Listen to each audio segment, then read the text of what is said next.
Welcome to the Explainer. You know, buying a home, it's a huge deal, right?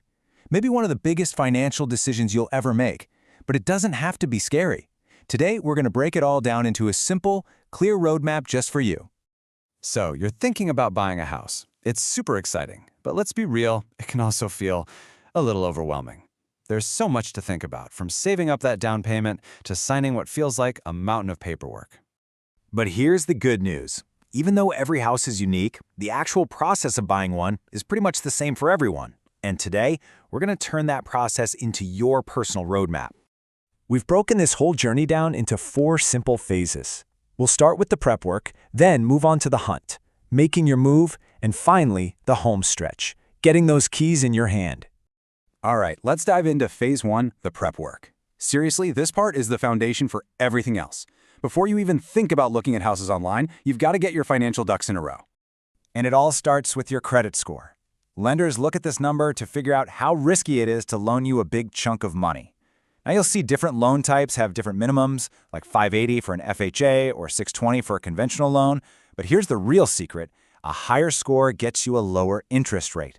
And trust me, even a tiny drop in that rate can literally save you tens of thousands of dollars over the years. It's a huge deal. Okay, so you might see these 2 different names for credit scores, FICO and Vantage. Here's the simple breakdown. Lenders almost always use your FICO score. The Vantage score, that's probably the one you see on your credit card app or those free websites. They're calculated a little differently, but you know what? That Vantage score is still a fantastic way to check in and see how your credit health is doing. All right, next up, getting pre-approved for a mortgage. This is not just some back-of-the-napkin calculation. A lender actually digs into your income, your savings, your debts, and gives you an official letter saying, yep, you can borrow this much.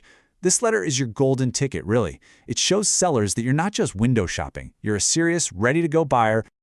Okay, let's talk about something that catches a lot of first-time buyers by surprise: closing costs. These are completely separate from your down payment.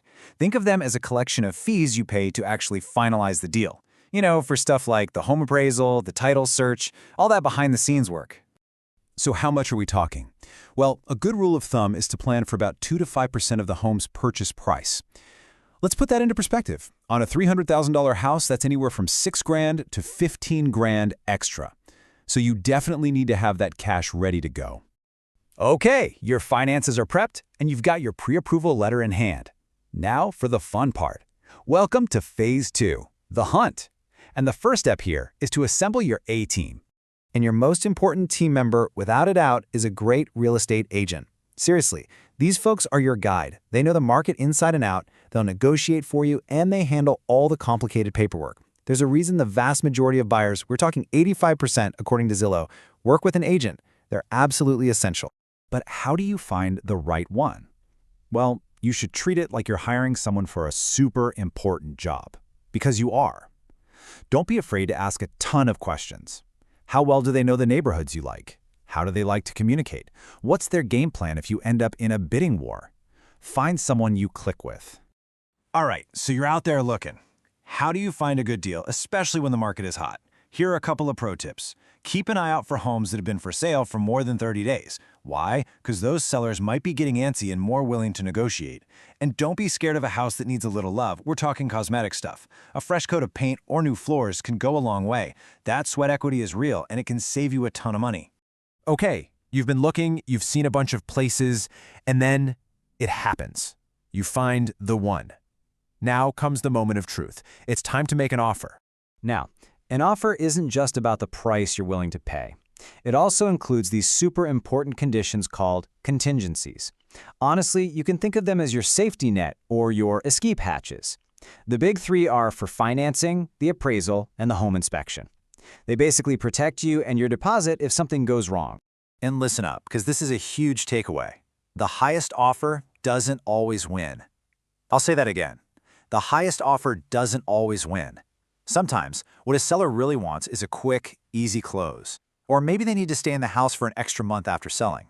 Being flexible on things like the move-out date can be way more valuable to them than a few extra bucks.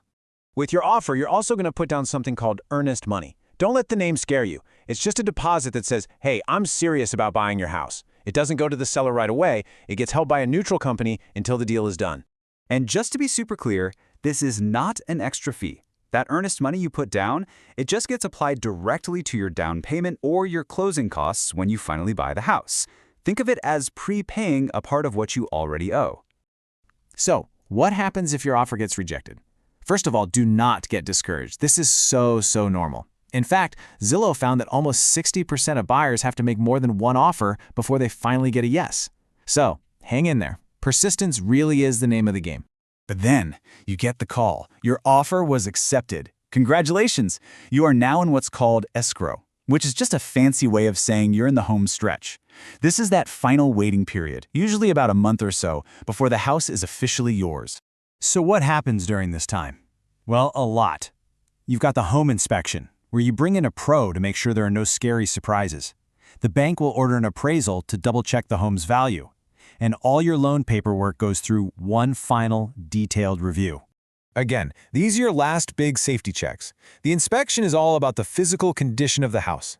The appraisal is about the financial value, making sure that you and your lender aren't overpaying. Both are absolutely crucial. And then comes the big day, closing day. You'll go sign what feels like a million pieces of paper, you'll transfer the money, and that's it. Once all the I's are dotted and T's are crossed, they hand you the keys. And just like that, the house is yours. You're a homeowner. So there you have it, the whole roadmap, from getting your finances ready all the way to that final closing day. Look, it's a big journey, for sure, but when you break it down into these simple steps, it becomes totally manageable. You've got the map, so the only question left is, what will your dream home be?